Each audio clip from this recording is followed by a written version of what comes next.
Hello साथियों, YouTube channel Akhilesh Yadav future academy में आपका स्वागत है। जिसमें कि आज आपको रीजनिंग में गण गणाम आपका चैप्टर पढ़ाया जाएगा। और ये रहा आपका रीजनिंग में गण गणाम। तो गण गणाम में सबसे पहले सीखते हैं कि घन, जिस प्रकार आपका ये घन है, इस घन में ये रहा आपका घन।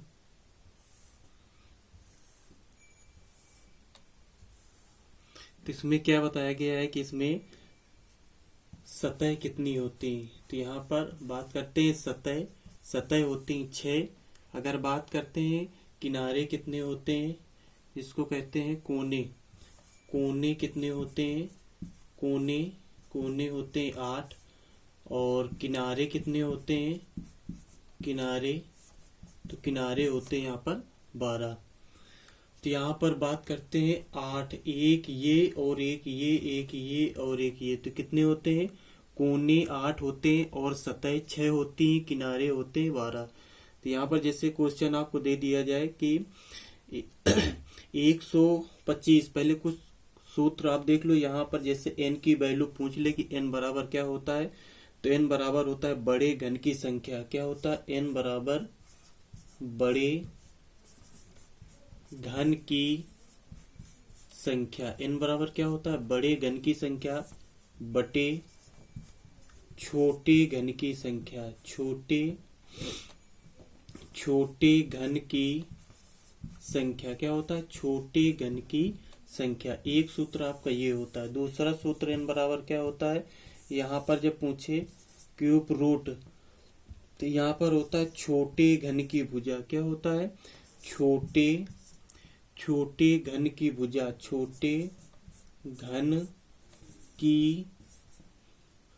घन की संख्या या भुजा, छोटे घन की भुजा या संख्या पूछे तो एक सूत्र आपका ये निकल के आता है। तो ये दो सूत्र याद रखना, सतह 6, कोने 8, किनारे 12, n बराबर बड़े घन की संख्या और बटे छोटे घन की संख्या होती है। जब n का रूट पूछे तो क्यूब रूट छोटे घन की भुजा होती है। तो यहाँ पर जैसे आपको एक क्वेश्चन दे दिया जाए कि 125 सेंटीमीटर के बड़े घन को छोटे छोटे एवं बराबर घनों में काटा जाता है, तो छोटे घन की भुजा 25 सेंटीमीटर हो तो कुल घनों की संख्या कितनी होगी। ये रहा। तो यहाँ पर क्वेश्चन दे दे कि 125, क्वेश्चन क्या है, 125 सेंटीमीटर बड़े घन में रखा जाता है। 125 सेंटीमीटर बड़े घन को छोटे और बराबर घनों में रखा जाता है, तो छोटे घन की भुजा, ये बड़ा घन है और यहाँ पर दे दिया जाए कि छोटे घन की भुजा, छोटे घन की भुजा, तो छोटे घन की भुजा कितनी है, छोटे घन की भुजा दी है 25 सेंटीमीटर। कितनी दी है, 25 सेंटीमीटर। तो यहाँ पर हमसे पूछा कुल घनों की संख्या, तो यहाँ पर पूछा कुल घन कितने होंगे। क्या पूछा, कुल घन कितने हैं, कुल घन कितने हैं। तो यहाँ पर कुल घन की बात की, कुल घन कितने हैं। तो यहाँ पर अब n की वैल्यू निकालेंगे, तो 125 सेंटीमीटर दिया है, क्या बड़े घन की भुजा है, 125 सेंटीमीटर क्या है, बड़े घन की भुजा। तो यहाँ पर ये सूत्र लगाएंगे, n बराबर बड़े घन की भुजा बटे छोटे घन की भुजा।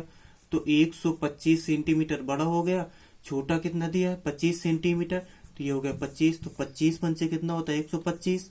तो यहाँ पर 25 पंचे 5 बार जाएगा, 25 पंचे 125। अब पूछा है कुल कितने घन होंगे, तो घन में क्या होता है, क्यूब लगाया जाता है। तो यहाँ पर 5 गुणे 5 गुणे 5, तो 5 25 पंचे कितना होता है 125। ये रहा इस सवाल का आंसर। तो कुछ क्वेश्चन आपके ऐसे मिल सकते हैं। तो आ गया होगा दोस्तों आपको समझ में। तो इस प्रकार नेक्स्ट क्वेश्चन अगला देखते हैं। ये रहा दोस्तों आपका सवाल, क्या कह रहा है, 512 छोटे छोटे घनों को पिघलाकर रखने पर बड़ा घन बनाया जाता है।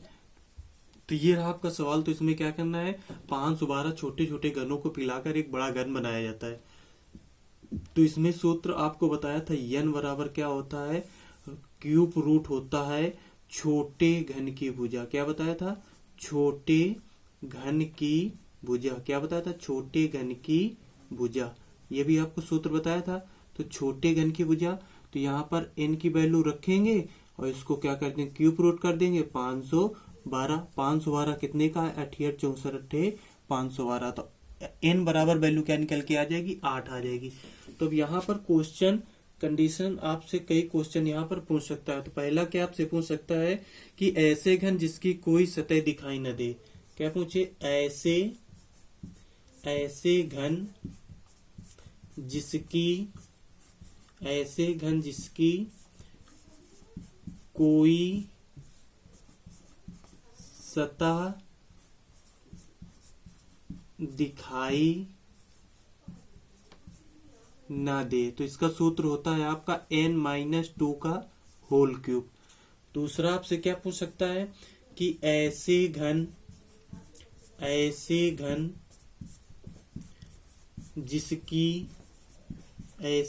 जिसकी दो एक सतह दिखाई दे, ऐसे घन जिसकी एक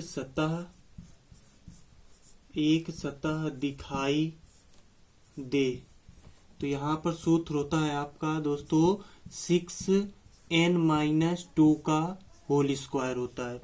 दूसरा आपसे क्या पूछ सकता है कि ऐसे घन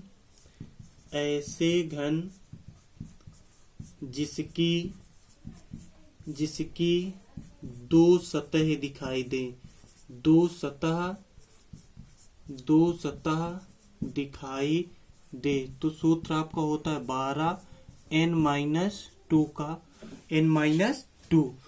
अब नेक्स्ट आपसे क्या पूछ सकता है कि ऐसे घन